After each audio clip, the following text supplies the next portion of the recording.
Bonjour à tous, mon nom est Pierre-Alain Saint-Laurent, je suis courtier hypothécaire et responsable du recrutement chez Planiprêt. Et vous êtes sur le podcast Un café avec ton courtier. Mais d'abord, aujourd'hui, j'ai la chance de rencontrer M.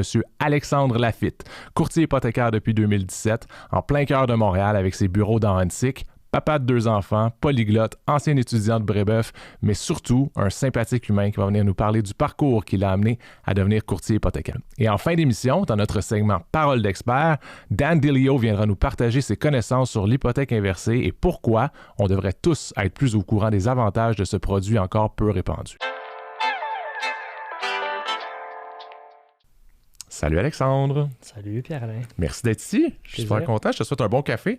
Merci, j'avais hâte. Comment est-ce que t'es-tu un vrai tripeux de café? Tu bois-tu du café pour de vrai ou tu fais semblant pour l'émission? Je suis un vrai. Un vrai de vrai. Vrai de vrai. Combien? Puis pas en quantité, non, c'est ça. Non, c'est ça. Déjà, en mauvaise qualité. question. Oui. En qualité. T'as-tu un café où tu vas beaucoup? Oui. Je suis un fan de tous les cafés Third Wave de Montréal. Je viens de Montréal. Yes, on peut être des snobs du café de Montréal ensemble. Voilà. Tu veux que je te donne des noms, c'est ça? Ouais, drop it. Name drop.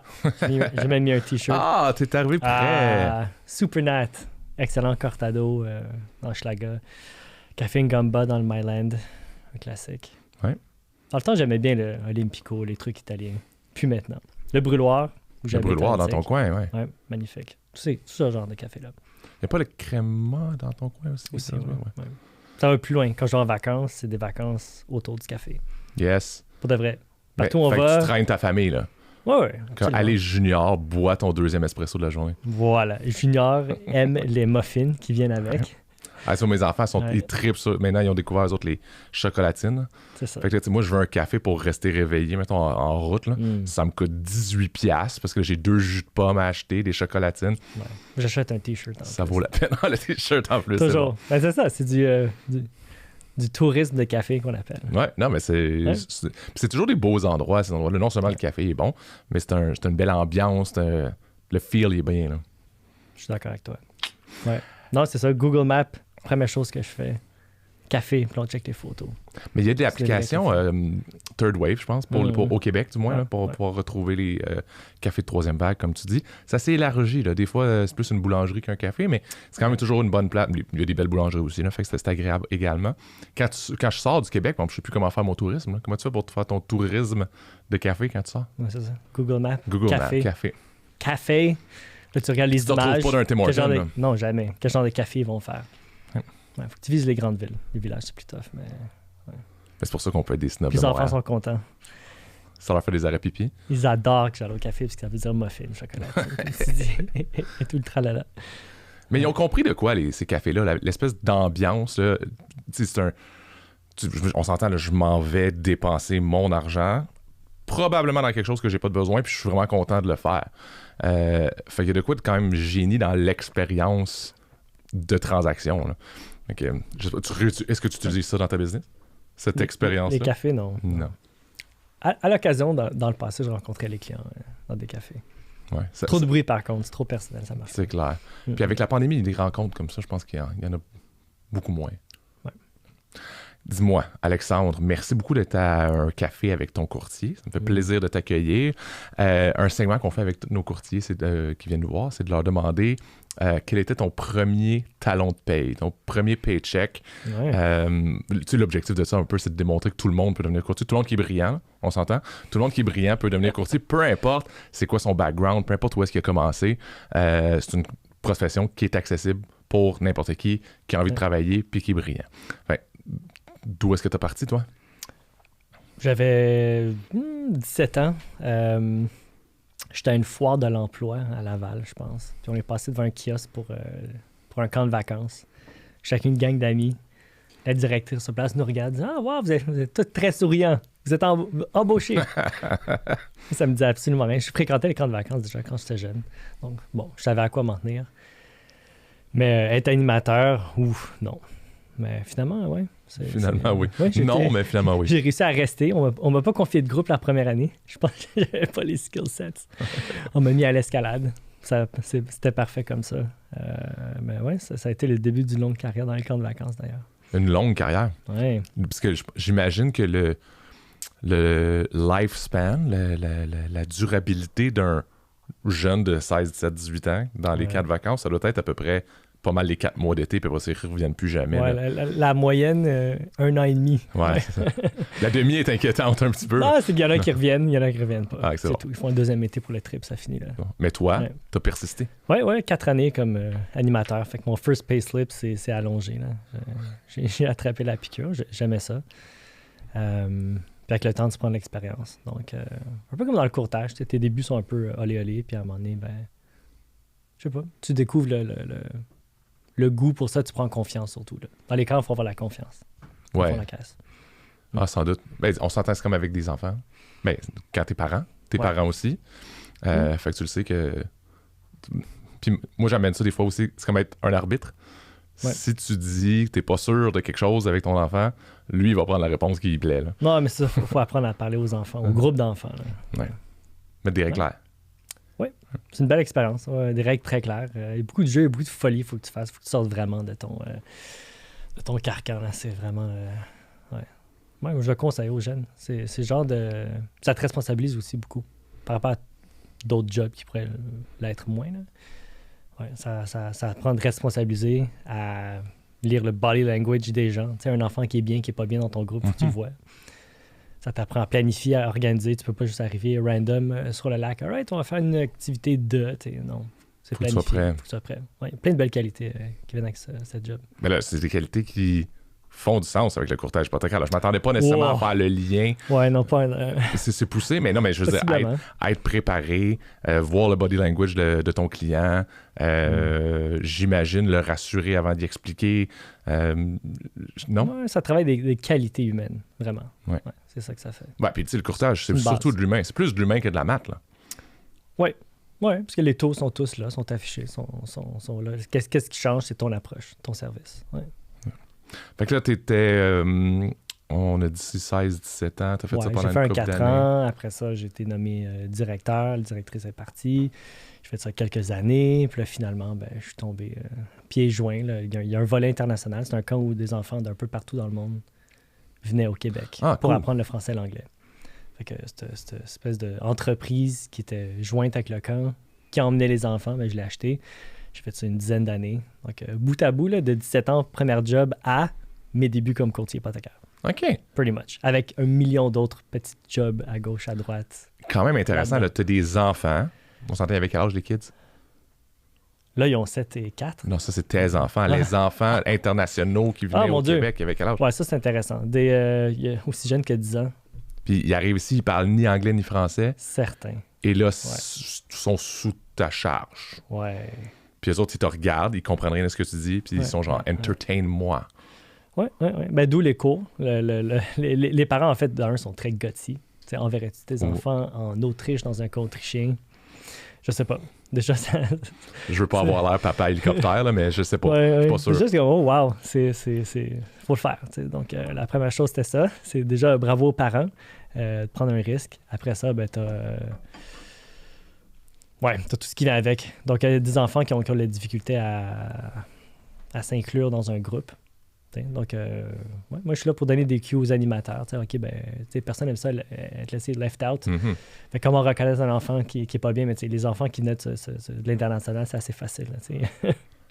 Il est tout seul puis il pleure. Ou bien ils viennent en gang, mais ils parlent tous leur langue native, ce qui n'aide pas à se mêler aux autres enfants. Donc, une job ça demande beaucoup de jonglerie pour amener les enfants à bien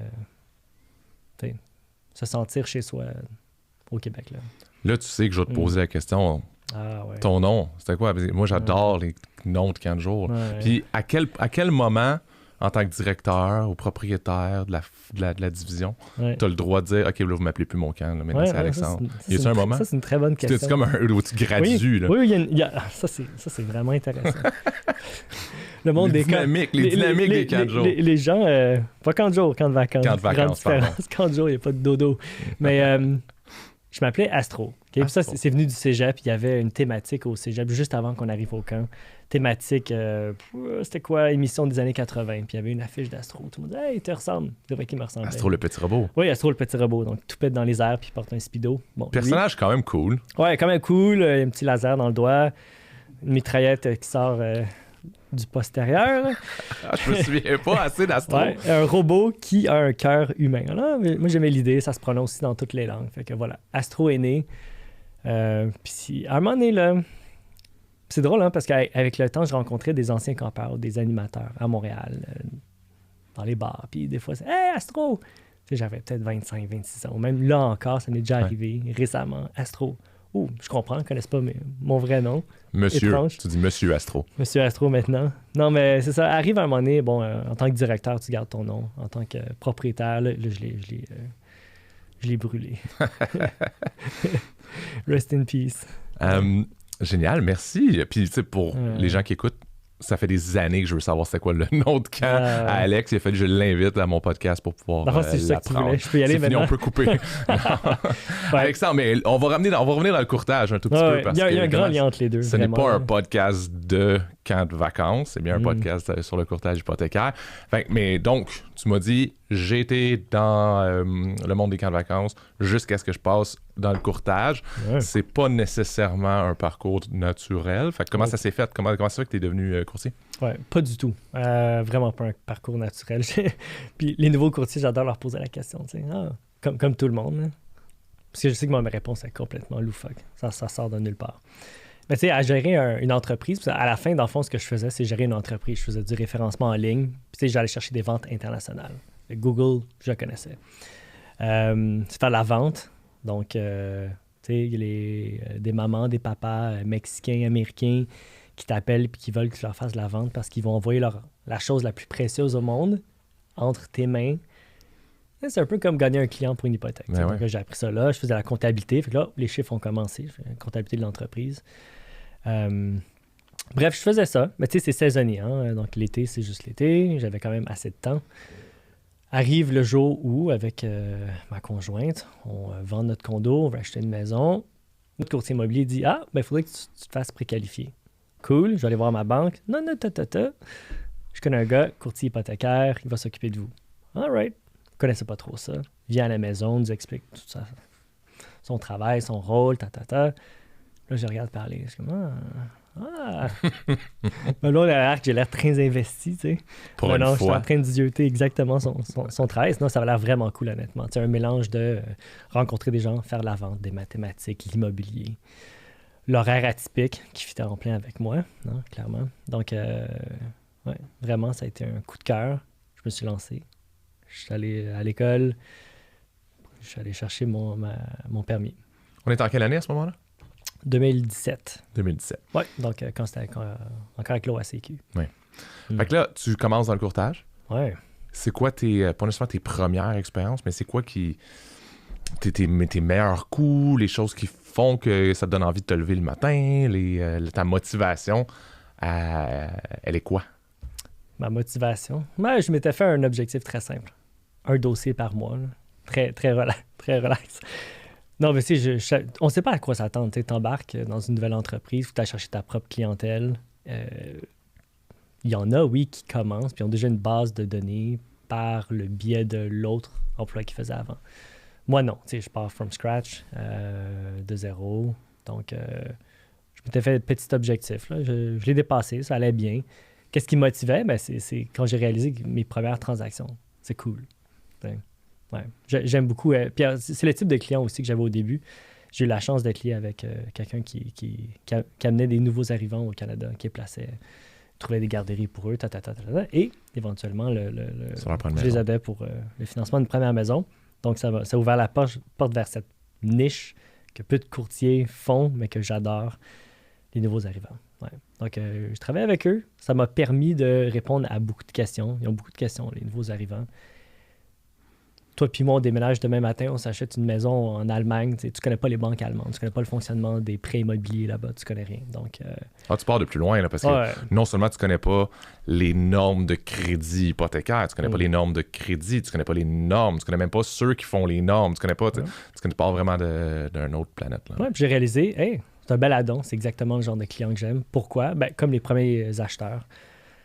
C'est mon côté pédagogique, j'imagine. Hein. Je voulais être professeur avant. J'aime expliquer aux gens, dans les mots les plus simples possibles, tout ce qui a trait à ce domaine-là, qui a l'air compliqué pour certains gens, là, les hypothèques, mais ça l'est pas. Donc, ouais, c'est un bon fit, là, selon moi. Vulgarisateur. Oui. Ouais, c'est un commentaire que je reçois beaucoup des clients. Exactement. Ouais. Fait que tu dis, c'est drôle parce que tu me dis que, bon, c'est pas si compliqué que ça, mais tantôt on en parlait juste avant, puis on se disait, on dirait que dans tous les dossiers, il y a toujours un petit quelque chose qui accroche. Ouais. C'est quoi qui génère ça? Parce que, tu sais, si c'était vraiment si pas compliqué que ça, ben, je veux dire, les gens n'auraient pas besoin de courtier hypothécaire. Là. C'est simple. Tu fais ton choix toi-même en ligne, puis tu vas aller où est-ce que c'est le plus simple pour toi. Mais reste que même si c'est pour toi, puis pour moi, puis pour tous les courtiers hypothécaires au Québec, il y a toujours quelque chose qui accroche quelque part. Qu'est-ce qui génère ça? Pourquoi c'est compliqué? Ouais, c'est un peu comme quand tu rénoves chez toi. Il y a quelque chose de spécial que tu vas découvrir derrière ton mur.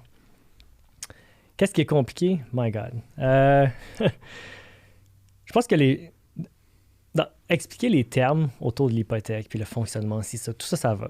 Ça vient vraiment aux normes bancaires, puis au respect des fameux ratios d'endettement. Si tout le monde achetait bien en deçà de leur prix maximum, je pense qu'on n'aurait jamais aucun problème avec les banques, puis tous les dossiers passeraient facilement. C'est aussi simple, là, pour faire une analogie super basique, là, j'ai 1000 $ dans mon compte de banque, j'ai envie de m'acheter quelque chose à 2 $, je pense pas plus qu'il faut. Je peux me le permettre, je sais que ça va passer, ma carte va pas être refusée, donne. Ouais. Sauf que là, le problème, c'est les prix de l'immobilier. Donc, j'habite à Montréal. La plupart de mes clients sont de Montréal. Les prix sont super élevés. Les salaires sont ce qu'ils sont. Les gens, tu sais, tu pourrais préqualifier des gens à un niveau vraiment, vraiment, vraiment conservateur, mais ces clients-là vont jamais acheter. Ouais. Donc, ben non, il n'y a aucune propriété, Alexandre, de ce prix-là dans Montréal. Vrai. Rive-Nord, Rive-Sud, non, ça me tente pas trop. OK, bon. Là, on les comprend parce qu'on est des snobs de Montréal. J'aime Montréal. Je dirais pas que je suis un snob, mais tu sais, là, on va étirer l'élastique un petit peu plus. C'est bon, ben, OK, avec telle restriction, OK, là, on va regarder les montants des taxes, montants de ci, de ça. Si, bon, pour un plex, tel revenu, il faut que ça cadre, là. Mais là, c'est serré, par contre. Mais les gens ont tendance, étrangement, à toujours acheter au chiffre maximum que tu vas leur donner. Donc, selon moi, il y a là le problème. C'est que tu n'as pas ton buffer, ton espace tampon pour les erreurs, puis God knows, il peut en avoir. Parce que des normes bancaires, il y en a tout plein. C'est le moindrement si tu... comment qualifier des cartes de crédit, des marges de crédit, une deuxième propriété, une deuxième propriété locative, tous les locatifs que quelqu'un pourrait avoir. Puis même juste les revenus en ce moment. Autre raison pourquoi c'est plus complexe. Ta perception du revenu puis la perception du client qu'il a sur son propre revenu. Ah, je fais tant par année. Tu ne fais pas exactement tant par année. Moindrement, un revenu est variable, il faut le qualifier d'une autre façon. Il n'y a plus de job aussi facile que monsieur gagne, exemple, 80 000 par année, puis sa lettre d'emploi dit 80 000 piles, puis son talon de paye annualisé donnerait 80 piles, et ses heures régulières, son T4 de l'année d'avant et l'autre d'avant. On dirait que elle est là la difficulté. Il n'y a rien qui fonctionne. Ah, le talon de paie ne fonctionne pas avec son salaire qu'il m'avait dit. Oh, la lettre d'emploi stipule un autre chiffre. Oh, finalement, il n'est pas permanent. Oh, là, il n'y a plus de... Premièrement, les employeurs sont moins... ils font moins de postes super permanents, temps plein, coulés dans le béton, puis tu gagnes ça no matter what. Désolé de tous les anglicismes. Là. Mais ouais, c'est ça qui rend la chose plus difficile. Donc tu as beau bien vulgariser les produits, parler des banques, le processus, tout ça. Je ne peux pas expliquer à tous les clients la qualification, comment ça se passe. Ce serait des appels de 8 heures, 10 heures, c'est impossible. Donc, tu fais ton possible pour préqualifier puis bien enligner les clients avec ce qu'ils sont supposés acheter. Puis, quand ils achètent trop proche du chiffre ou au chiffre que tu as donné, il faut dire, fais attention. Mm-hmm. Ouais, c'est la légende de, je sais pas, c'est Icare. Hein? Il vole trop proche du soleil, tu vas te faire brûler. Fais attention.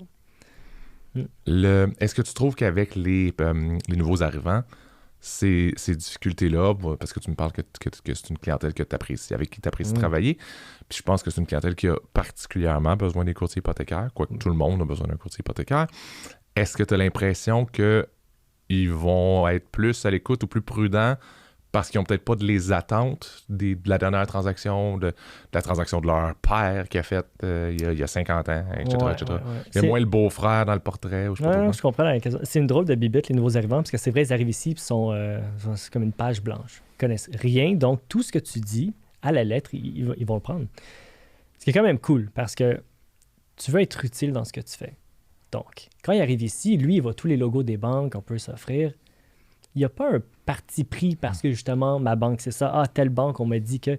Il arrive ici puis il va prendre sa décision, premièrement, de choix de banque que tu vas leur offrir sur vraiment les avantages et inconvénients que tu vas leur donner. Donc, le choix est déjà plus objectif. De deux, étrangement, les nouveaux arrivants moi, je les trouve plus faciles à qualifier parce que quand tu arrives ici, puis pour que le dossier fonctionne, il te faut un contrat béton en poche. Puis s'ils viennent ici, puis ils achètent dès leur arrivée, c'est parce qu'il y a un contrat béton. Donc là, on parle de littéralement les vrais postes permanents, temps plein. Puis dès que tu as un premier talon de paye, c'est parti. Tu peux te qualifier. Donc, c'est simple à qualifier. Ce qui est dur à prouver, c'est le crédit. Parce qu'ils n'ont pas de crédit établi au Canada. Il n'y a pas de code de crédit. Donc, il faut que tu le fasses autrement.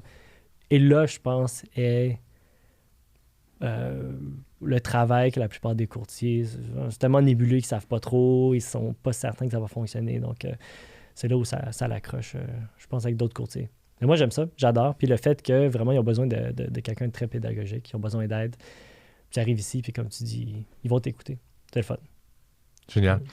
Fait que maintenant, on est rendu en 2023, tu n'es plus un jeune courtier, tu es maintenant un courtier performant. Je me demandais, c'est quand est-ce que tu es considéré plus novice? Moi, je te considère comme un courtier performant. Maintenant, la question est, est-ce que toi, tu te sens comme un courtier performant? Ouais, comment on mesure la performance? Comment mesures-tu ta performance? Par les objectifs personnels que tu t'es donnés. Donc, d'un, quand tu commences en tant que courtier, tu établis, j'imagine, un revenu que tu souhaites avoir. D'un, il faut que tu trouves c'est quoi le revenu d'un courtier hypothécaire qui varie vraiment, vraiment d'un courtier à l'autre. De deux, tu vas comparer ton revenu potentiel ou futur avec le revenu que tu gagnais avant. Donc, le moindrement tu es au-dessus, normalement, tu es content. Mais après ça, après une année ou deux, tu dis, OK, ben, il est où mon vrai potentiel? Puis après ça, moi, ce que je regarde, c'est je vise pas, honnêtement, je vise pas le faire le plus de millions. Je parle en volume.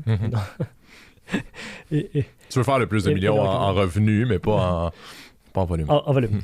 Mais tu sais, tu dis, OK, ben, combien de volume il faudrait que je fasse par année où je serais capable de faire pour, aimer encore mon travail, que je sois heureux à le faire, que je sois performant, que je puisse répondre à tous mes clients personnellement et que ce qui découle en commission soit suffisant pour l'objectif vraiment que je m'étais donné. Là. Donc, non, je suis content où je suis en ce moment. Ça, c'est sûr. Je repose ma question. Est-ce que tu es un courtier performant? Je penserais que oui. Ouais. J'aime bien, moi, la définition qu'un courtier performant, c'est un courtier qui fait suffisamment d'argent dans le nombre d'heures qu'il décide de faire ou le nombre d'efforts qu'il décide de faire pour les objectifs qu'il s'est fixés. Ce qui est un peu ce que tu dis. Parce que des fois, on a tendance à dire la performance, on a tendance à penser aux Olympiens. Là. Donc, c'est celui qui a le plus performant, c'est celui qui fait le plus d'argent. Non, le problème, ce que tu dis là, c'est qui dit ça dit, tu as des rangs, 1, 2, 3 médailles d'or, argent, bronze. Puis là, ça veut dire qu'il faut que tu te compares avec tes pairs. Faut pas faire ça en tant que courtier. Non, parce qu'il y en a qui sont ultra performants, trop, puis ils ont des équipes de malades. Là. Une dizaine de gens. C'est parfait, sont probablement performants pour ce qu'eux veulent.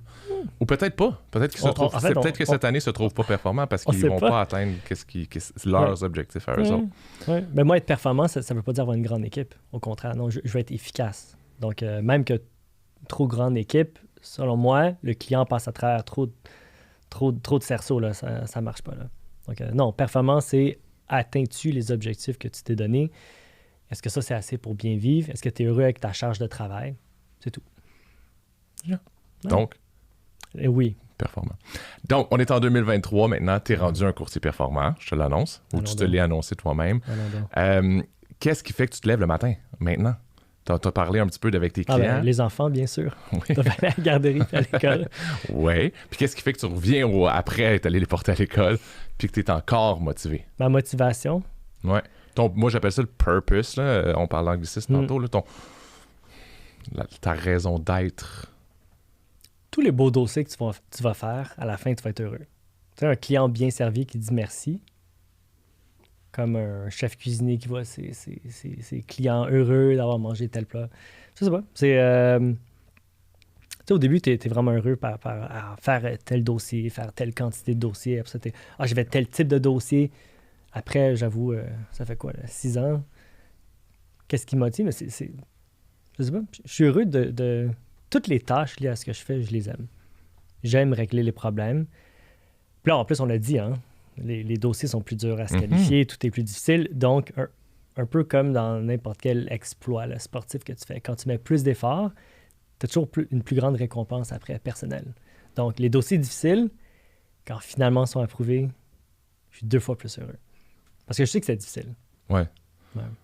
Parce qu'un renouvellement de quelqu'un, un triple A qui se qualifiait partout. Ouais. OK, youpi. Ben, tu vois, ça, c'est un peu à la différence des nouveaux arrivants ou des premiers acheteurs. C'est moins sexy comme transaction que quelqu'un qui achète pour la première fois. Puis, oh my God, j'ai ma maison, wow, puis ils sont super heureux. Ils vont te le dire. Ça, c'est motivant. Ouais, un renouvellement, c'est vrai que c'est moins excitant. Moi, on est toujours content. Toujours content de le faire. Ouais. Donc, je suis content de continuer ça. Toutes ces tâches-là. Puis, j'aime la façon dont je travaille, la façon dont les opérations fonctionnent. Tu sais, j'aime streamliner le travail puis m'assurer d'être performant justement pour les clients. Ouais. C'est là que ta valeur ajoutée arrive. Je pense que oui. Oui, j'ai le temps de répondre au téléphone, répondre rapidement au courriel. Faut pas prendre un trop grand volume pour ça. Faut rester motivé. Faut donner les heures, c'est sûr. Tu as fait, par contre, dans le passé ou peut-être même récemment, tu as redonné un tout petit peu à des courtiers qui commencent. Tu as été superviseur de stage, tu as fait ça. Tu trouves ça comment? Oui, tu trouves les nouveaux qui arrivent chez nous. Tu as aimé ça, ouais? Oui, non, être superviseur, ça gobe du jus, c'est certain. Il y a beaucoup d'heures à donner. Mais non, c'est vraiment... il n'y avait pas ça j'allais dire dans notre temps. Mais dans ton temps. Dans mon Moi, je suis jeune. Oui, il n'y avait pas ça au début. Vraiment, une supervision. Vraiment, il fallait que tu apprennes sur le tas. Tu contactes les banques toi-même. Tu te poses les questions toi-même. Tu te renseignes toi-même. C'est vraiment toi tout seul. Là, le superviseur accompagne pendant les 12 semaines un stagiaire. Mais c'est le fun, tu sais. C'est beaucoup de Zoom. Je le faisais par Zoom. Mais encore une fois, ça revient à ce que je disais tantôt. J'aime la pédagogie. Donc, je l'ai fait 4 fois. 4 stagiaires. C'est beau de les voir aller après. Là. Répondre à des questions, à des collègues plus vite que toi. Ils savent leurs affaires. T'es comme, yeah. Tu as clairement été très bien formé, toi. Ouais.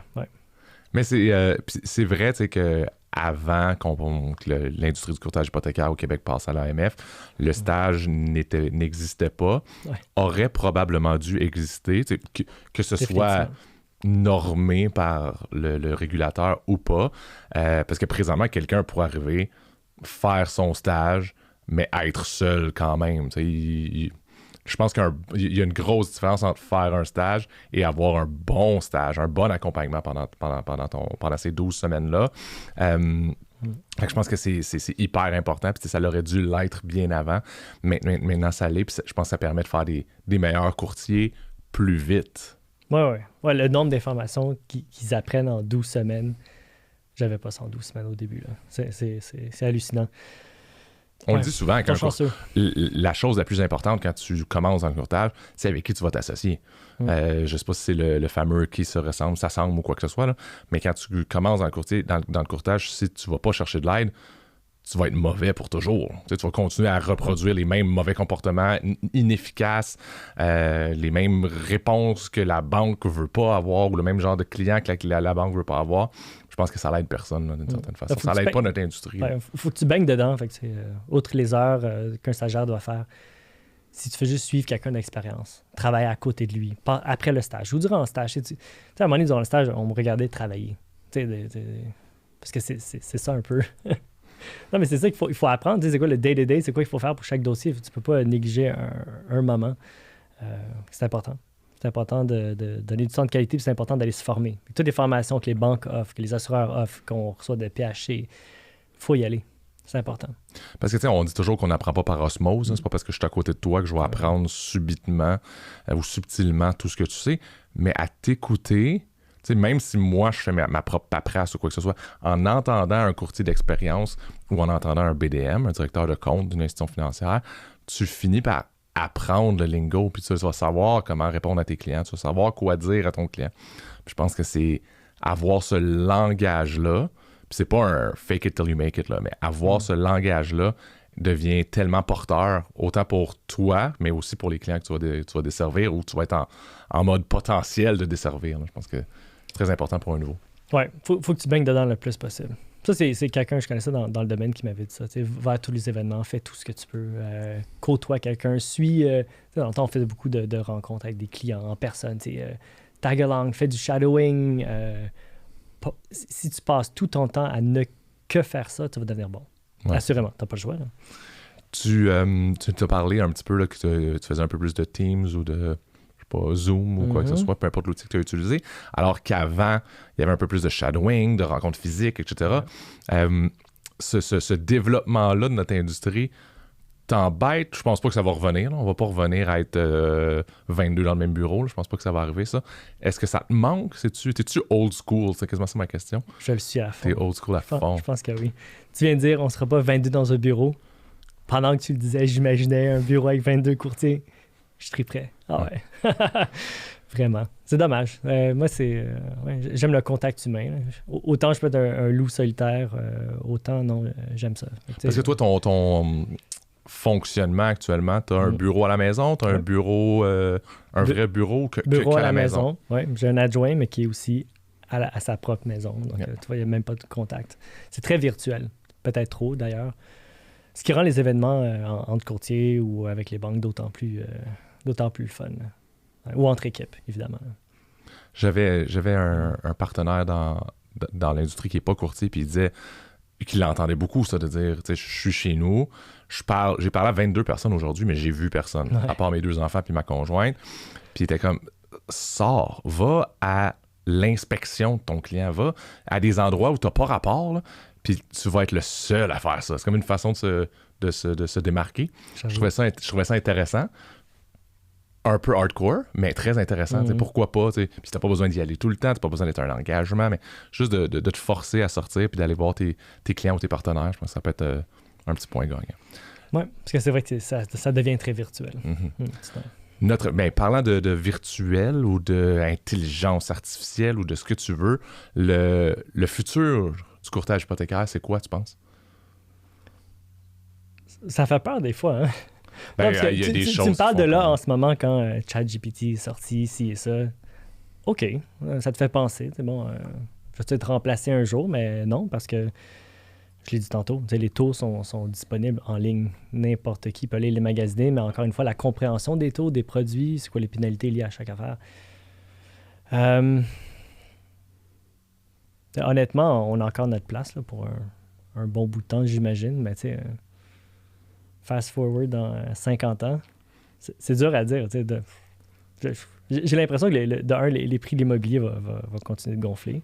Ça va être, si Toronto, Vancouver continuent à avoir des prix en croissance, imagine Montréal, mais Montréal va croître aussi. À un moment donné, je ne sais pas, qui va acheter?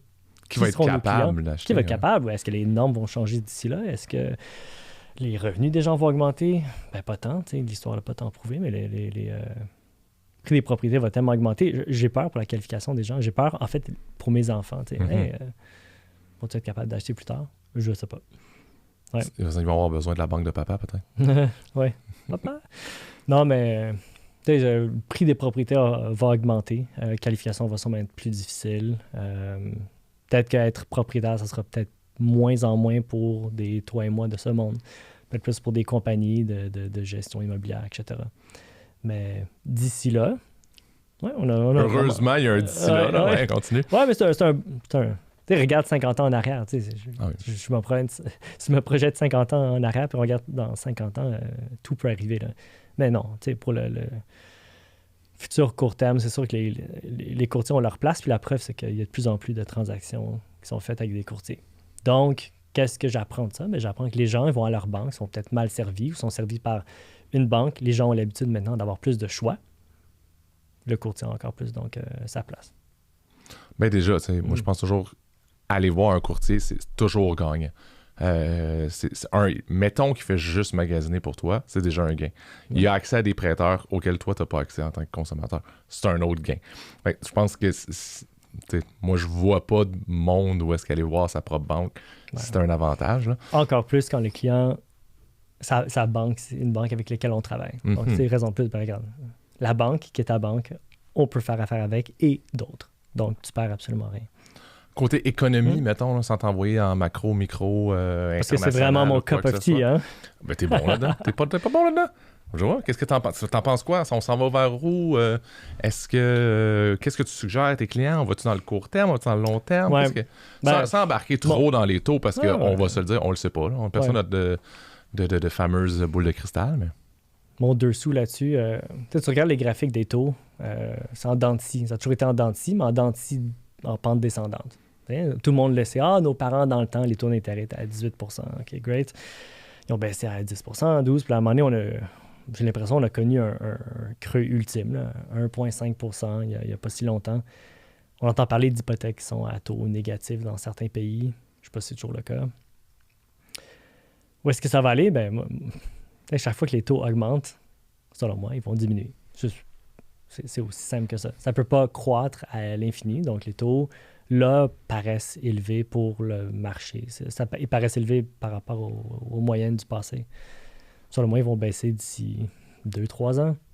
Donc, qu'est-ce qu'il faut prévoir? Ben, moi, ce que je dis à mes clients, c'est que nécessairement, les taux sont plus élevés que la moyenne. Nécessairement, on peut prévoir qu'à un moment donné, il y aura une baisse. On ne sait pas quand. Donc, qu'est-ce qu'il faut? Une hypothèque qui va être brisable facilement, que tu pourras briser pour aller chercher le nouveau taux. Parce que la dernière chose que tu veux, c'est d'être pris mathématiquement avec ton taux actuel de, exemple, 5,50.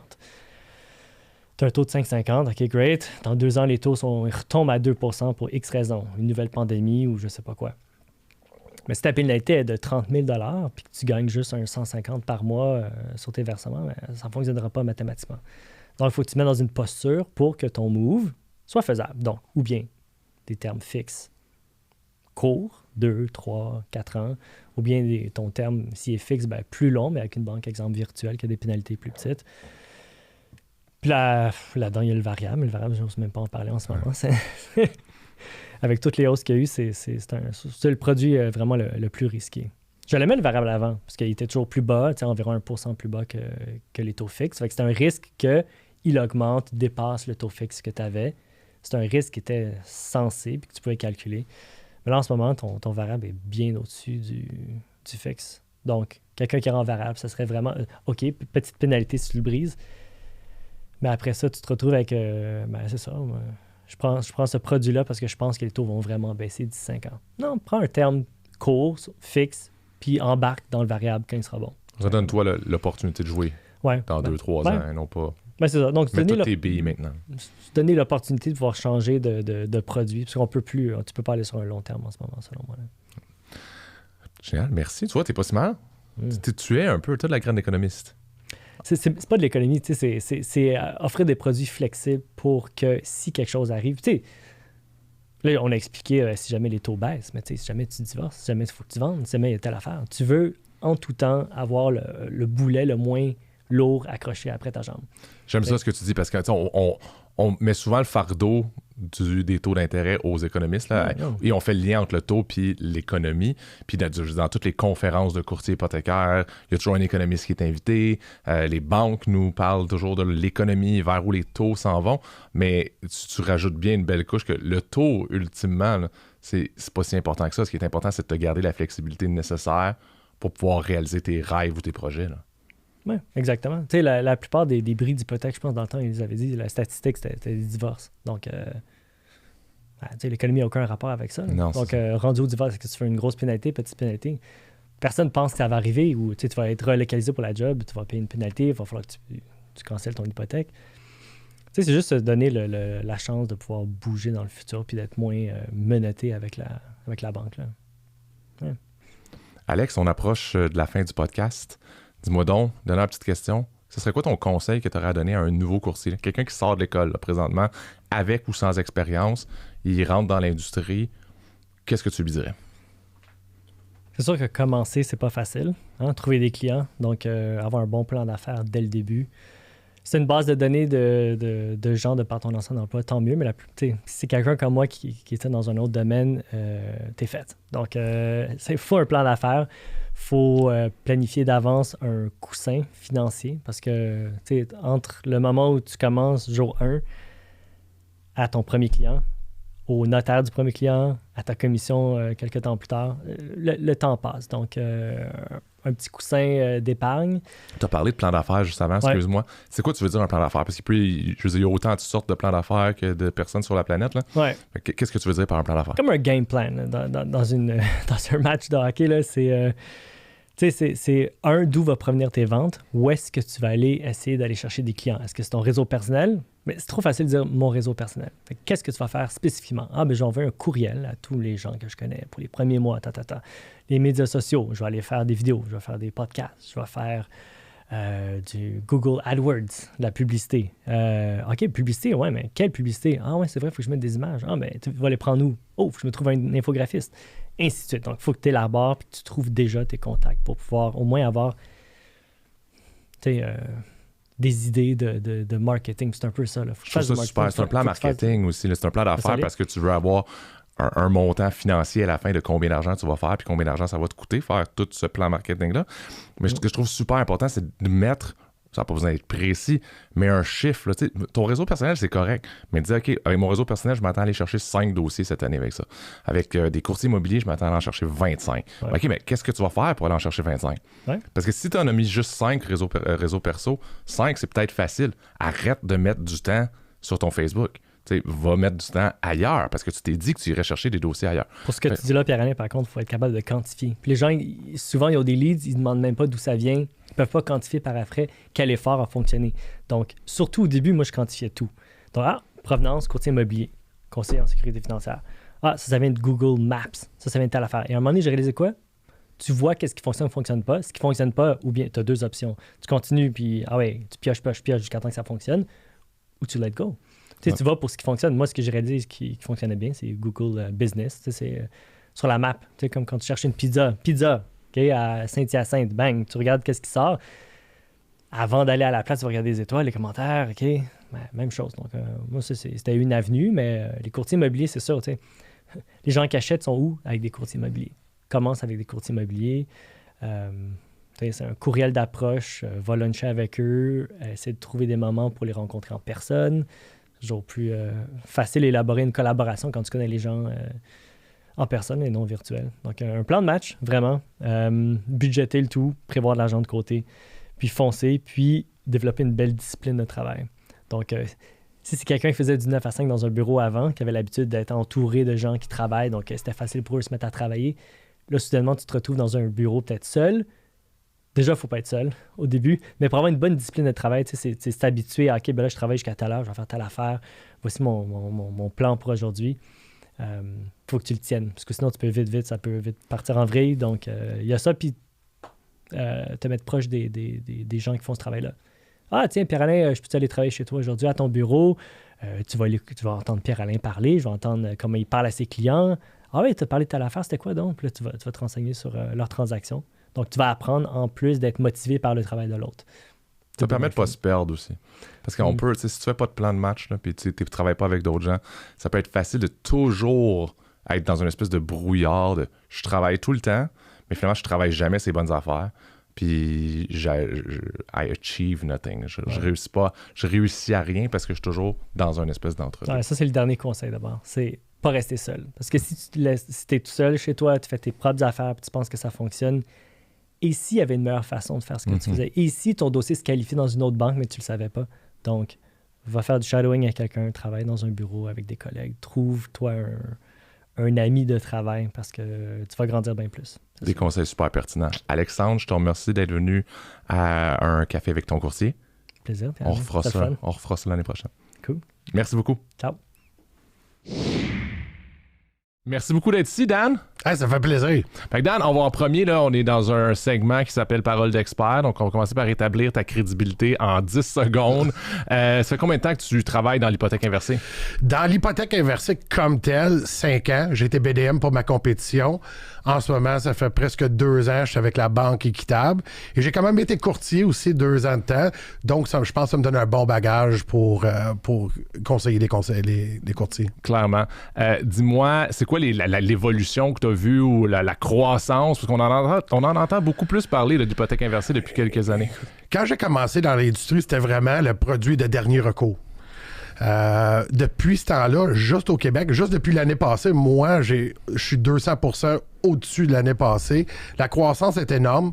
Dans une année où est-ce que les hypothèques sont en décroissance de façon importante, mais pas chez vous, là. Non, il y a plusieurs raisons. C'est les facteurs économiques, tout coûte cher. Pour nous, on génère plus d'argent, mais quand on est à la retraite sur un revenu fixe, c'est difficile. Les valeurs de maison ont explosé au Québec. Ça fait du bien, comme M. Legault a dit. Par contre, beaucoup de monde ont acheté dans des quartiers. Je peux parler Sainte-Thérèse, peut-être moins cher, que maintenant la valeur est intéressante. Donc, il y a de l'équité à profiter. Et aussi, je crois que les Québécois ont commencé à exécuter leur plan, qui était toujours « je paye ma maison, c'est mon fonds de retraite ». Parfait. Comment vous allez l'encaisser? Les briques au dépanneur, ça rentre mal dans les machines de carte de crédit. Donc, ils ont connu comment sortir l'équité de leur maison à travers l'hypothèque inversée. Ben, j'imagine qu'il y a un côté démographique à tout ça aussi. Là. On l'entend, là, la pyramide des générations, je sais pas trop. Là, où est-ce que les Québécois sont de plus en plus vieux, sont de plus en plus à la retraite. Les baby boomers sont à la retraite. Ils ont de l'argent, mais ils l'ont mis tout dans leur maison, comme tu dis. Explique-moi un peu comment ça fonctionne, une hypothèque inversée, dans le fond. C'est super facile. Fait que l'hypothèque inversée, à la base, selon votre âge, l'âge du plus jeune, OK? Où est-ce que vous restez et la valeur de la maison, on vous accorde un certain RPV. OK? Donc, ratio pré-valeur, OK? Pour les clients qui écoutent. Donc, disons, vous avez une maison de 800 000 à Sainte-Thérèse, vous avez 65 ans, peut-être on va approuver X pourcentage ratio pré-valeur. Vous le prenez, vous devez payer toute dette sur la maison, donc une hypothèque, ligne de crédit. La balance reste à vous à faire vraiment qu'est-ce que vous voulez. Vous pouvez prêter de l'argent à vos proches pour acheter leur première maison. Vous pouvez acheter une propriété à revenu, un chalet, une place en Floride, ou juste garder l'argent pour un supplément mensuel pour arriver au coût de la vie. OK, parfait. J'aime ça l'idée de redonner de l'argent à leurs enfants. Là, j'espère que mes parents y écoutent. Donc, dis-moi, et qu'est-ce qui arrive une fois, évidemment, là, normalement, cette hypothèque inversée-là va rester jusqu'au décès des gens. Qu'est-ce qui arrive à ce moment-là? Là, la maison appartient à qui? J'aime mieux penser c'est à la vente ou à la mort. Ouais. J'espère toujours, comme je dis, c'est la vente. Donc, c'est comme tout produit hypothécaire. Nous ne sommes pas propriétaires de la maison, comme certaines rumeurs. Premièrement, on était une banque à charte fédérale, donc régie par superintendant. 7e, 8e plus grosse banque? 7e plus grosse banque depuis l'acquisition d'une caisse de dépôt dans l'ouest du Canada. À la vente, la maison, c'est comme tout produit hypothécaire. Votre patrimoine va soit refinancé puis nous payer, comme toute hypothèque, s'il y aurait une hypothèque sur la maison.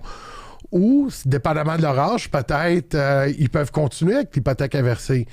Donc, ça serait un bon moment pour les courtiers de revisiter le client, le nouveau client, et peut-être avoir un autre dossier à travers. Donc, en fait, ce que je comprends, c'est que le client, les héritiers, on dira, pourraient continuer à utiliser le service de l'hypothèque inversée, puis qu'ils pourraient continuer à s'y se qualifier, considérant, évidemment... Bien, si ma mère avait 85, puis moi, j'ai 65, il y a des possibilités que je puisse continuer. Aussi, il y a beaucoup, surtout quand on voit que nos clients plus âgés, souvent les enfants soit restent dans la maison avec eux, et ainsi de suite, donc sont plus âgés aussi. Donc, il y a toutes sortes d'options. Ça serait vraiment à votre courtier à ce moment-là de discuter. Donc, vraiment un outil. Est-ce qu'il y a un âge minimum? Oui, l'âge minimum est 55 ans.